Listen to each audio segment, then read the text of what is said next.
15 साल तक कोमा में रहने के बाद अब नोबिता सिर्फ सच की तलाश नहीं कर रहा, बल्कि अपनी जान बचाने के लिए भी भाग रहा है।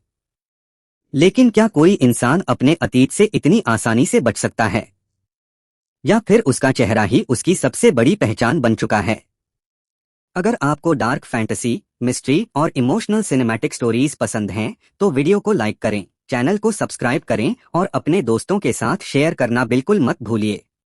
अगर आप इस सीरीज में नए हैं, तो पहले पिछला एपिसोड जरूर देख लें। और अगर आप पिछला एपिसोड देख चुके हैं, तो बिना किसी देरी के चलिए शुरू करते हैं आज की कहानी। बाइक का इंजन जोर से गरजा। व्रूम। काले हेलमेट पहने दोनों आदमी अपनी जगह से हिले भी नहीं। बस उनकी नजर नोबिता पर टिकी हुई थी। नोबिता ने आसपास देखा। लोग अपनी जिंदगी में व्यस्त थे। किसी को अंदाजा भी नहीं था कि सिर्फ कुछ मीटर दूर क्या होने वाला है। पीछे बैठा आदमी अपनी जैकेट के अंदर हाथ ले गया। उसने एक छोटा सा डिवाइस निकाला। उसकी स्क्रीन पर सिर्फ एक लाइन लिखी थी, टारगेट वेरीफाइड। उसने धीरे से कहा, ऑर्डर्स। बाइक चलाने वाले ने बिना देरी किए जवाब दिया, अलाइव। बॉस ने कहा है, इसे जिंदा लाना है।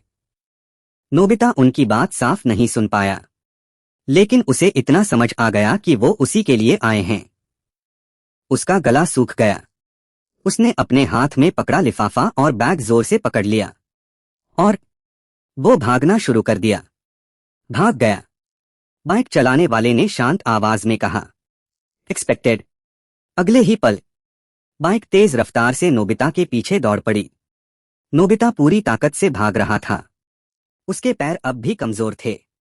हर कुछ कदम बाद उसका बैलेंस बिगड़ जाता, लेकिन डर उसके शरीर को मजबूर कर रहा था आगे बढ़ने के लिए। लोग हैरानी से उसकी तरफ देख रहे थे।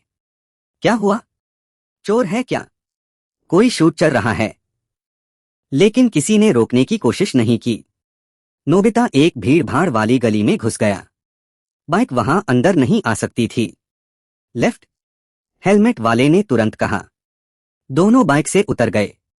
अब वो पैदल उसका पीछा कर रहे थे।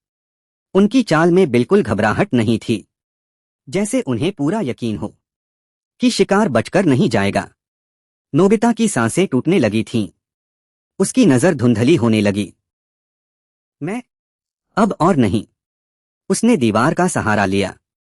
तभी उसके सामने एक पुरानी कपड़ों की दुकान दिखाई दी। उसने बिना सोचे अंदर घुसने का फैसला किया। दुकान लगभग खाली थी। काउंटर के पीछे एक बूढ़ा दुकानदार बैठा अखबार पढ़ रहा था।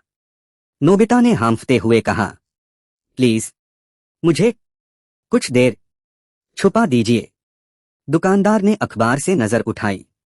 उसने नोबिता का चेहरा देखा और उसके चेहरे का रंग एकदम उड़ गया। उसके हाथ से अखबार नीचे गिर गया। वो धीरे से खड़ा हुआ।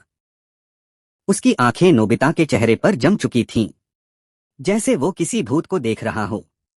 उसने बहुत धीमी आवाज में कहा, ये चेहरा बिल्कुल उसी जैसा।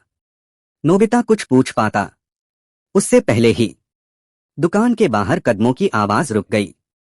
टक टक टक। काले हेलमेट वाले दोनों आदमी दुकान के दरवाजे पर खड़े थे और उनमें से एक मुस्कुराकर बोला, मिल गया। तो दोस्तों, आज की कहानी यहीं पर खत्म होती है। आज के इस एपिसोड में नोबिता का सामना उन रहस्यमयी लोगों से होता है जो उसे जिंदा पकड़ने आए हैं।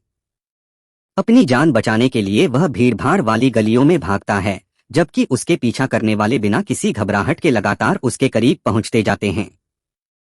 भागते भागते नोबिता एक पुरानी कपड़ों की दुकान में छिपने की कोशिश करता है, लेकिन वहां मौजूद बुजुर्ग दुकानदार उसका चेहरा देखते ही चौंक जाता है और कहता है कि यह चेहरा बिल्कुल किसी और जैसा है।